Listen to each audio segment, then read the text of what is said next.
Good morning, guys. Welcome to Waldor Orchids. We are here first week of October. I think it's the 3rd today. Yes, October 3rd. And I don't know if you noticed eBay this week. We're putting a ton of stuff on there, and I hope you enjoy that. This gives you a good glimpse of what we actually have in the shop. I know people look at our website. You see there's lots of plants on a website, but that's a drop in the bucket of what's actually in the place. One of the best views of what we actually have in the collection a lot of times is to keep an eye on eBay. So if you haven't checked it out already, go to the eBay listings, check them out. We list Tuesday nights, they end on Sunday nights, 5-day listing.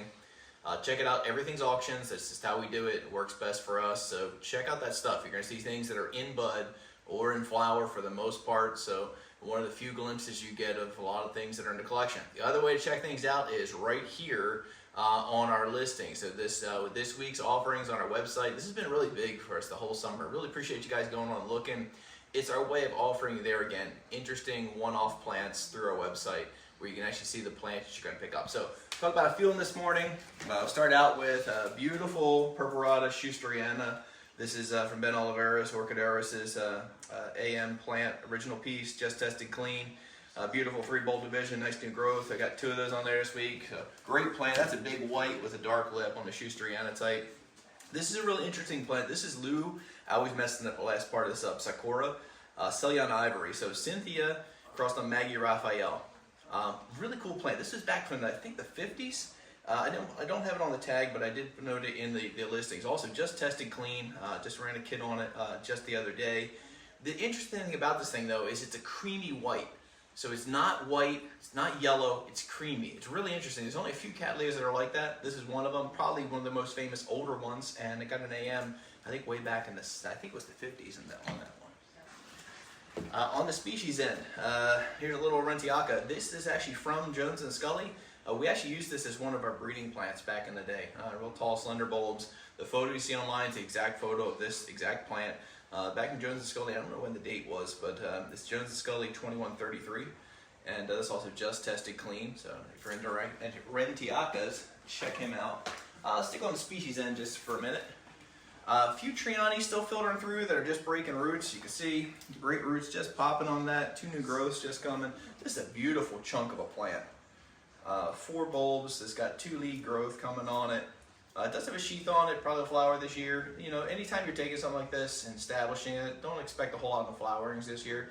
But with Triani, those of you who grow them know, you got to bloom it 4 or 5 times sometimes before you see the actual potential of the flower. So even the photo you see online of this, it's just an average looking flower, but the color is really, really unique. And I think on a strong blooming it could be a really fine thing. So check out the Triani this week. So we've got the species. On the sort of the rarer end, this is Canhamiana Blue Chip. And I have marked on here Stewart's Original, just tested clean. This plant's an interesting little story. I got it from a good friend down in Florida, one of my mentors, Joe Grzaffi. He got it directly from McNerney. So the story was that Joe had traded some plants with Steve.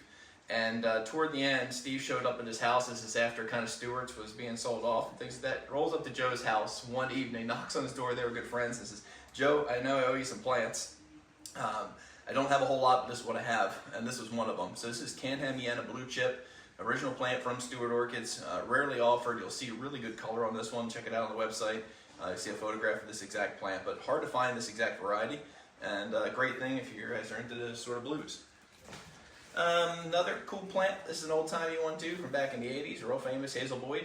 This is Debbie, and I have marked on tag AM, and you'll see little notes on that online. So this was actually a meristem mutation out of our original plant. It was Elizabeth. Elizabeth is orange with a red flare. This one came out dark, dark red. One of the best red cattleyas, I think, to date. Closest to actual red color. Not pink, it doesn't have like those purple tones, but closest to actual red. Hazel Boyd, real typical to get these curly leaves. That comes from the California apricot. Very, very typical to see that. This will bloom in the wintertime, make it a flower. Feels like possibly a bud coming on it, new growth. But real easy to grow this plant. It likes to get big. I had a couple real large plants this we just recently cut up, but this one just tested clean. But check it out for the color, phenomenal. And I'm going to end with this one. I know I'm going to get a lot of comments, so I figure we're going to just talk about this just for a sec. This is Harley Quinn Act 1. It's, when we say rarest hen's teeth, that's this. Possibly the rarest of all Cattleya hybrids. One of the craziest things though, test virus free. I've tested multiple times over the last couple of years. test clean every time. Check out the photos online. Super cool orange with a picotee, or yellow with orange picotee, you could call it even. But it's just absolutely rare. Awarded back in the 50s, I think it was 1959. This is a clone that was done by my good friend Jeff Bradley. And we had this thing going, it was really interesting. My wife and I would travel around and go over the country, right? Looking at orchid plants. And one of the things we would do is, like, I go hunting in the greenhouse, I'm looking for tags, you know, looking through their collections and stuff and talking to my buddies. And my wife would be real cute. She'd be like, can I have like a little pot or a bag and I'll go through and pull some weeds for you or something, you know, while I'm just killing time waiting for my husband. And I said, you know, honey, some of these guys are my good friends. I said, if they ever ask, what's Dave looking for? I want to surprise them with something, because we trade plants and all that sort of thing. I said, ask for 2 different plants. If ever on the slide, I'll give you a hint. 2 different plants I'd like to have. Harley Quinn Act 1 and Nigrella Jungle Princess, what I think are the 2 rarest of all hybrids, right? So I'm telling that story to Jeff Bradley the one day, and I said, yeah, I told Sarah to tell people I was looking for Harley Quinn Act 1 if anybody ever asked. I happened to be at Jeff's house, and first time I visited him, he says to me, well, I've got clones of Harley Quinn Act 1. And I was like, you gotta be kidding me. And I was like, yeah. He's like, you want one? And I said, well, yeah, I want one for sure. So he gives me this little 3-inch pot, a little tiny Mariclone like this. I grew that plant for 14 years. I never cut it. 14 years, I grew it up and up and up. Eventually I had an 8-inch pot, 3 leaves going out over the side of an 8.5-inch pot. Unbelievable. You see how big this plant is. It was very, very hard to get it going. Now that it's rolling, the plant's amazing. But the craziest part was this. 14 years later, I cut it, I list it, and I put it on the list, and in about 2 seconds after I put one of my Cattleya lists out, I get a call from Jeff Bradley, and he says, hey Dave. That's my Jeff impression, that's as good as I can do. But he says, I need that plant. I was like, well, what do you mean you need that plant? You gave me that plant. And he says, well, all the other pieces of it were virused. So somehow, all the other plants of it get contaminated. But like I said, this one I've tested multiple times. I just put a kit on it the other day, clean again. I tested about 2 years ago, it was clean. This does have buds popping in it. Harley Quinn's one of those funny things. Everybody loves it, super cool, super rare. But the flowers will be different every time. You'll see a couple different photos on there. 2 are from the same flowering, another one's from a different blooming where there's not as much picotee. It's highly, highly collectible, but you always have to consider with these things that have tons and tons of yellow in, you're getting lots of mutations in the flowers. Sometimes it's going to come out real clean, sometimes it's not. Sometimes it's flat, sometimes it's not. You're getting a lot of mutations. Don't expect the best flower ever. Unfortunately, that's what happens with Harley Quinn, but absolutely rare. Don't ask for another one. This is the only available piece. And I know it's expensive, but you also have to think the rarest of rare. And just to be able to see that a piece is for sale is amazing. Like, you literally can look all over the place. I don't know if anybody else has a source for a virus-free piece of Harley Quinn Act 1. Even though it's a clone, super, super hard to find.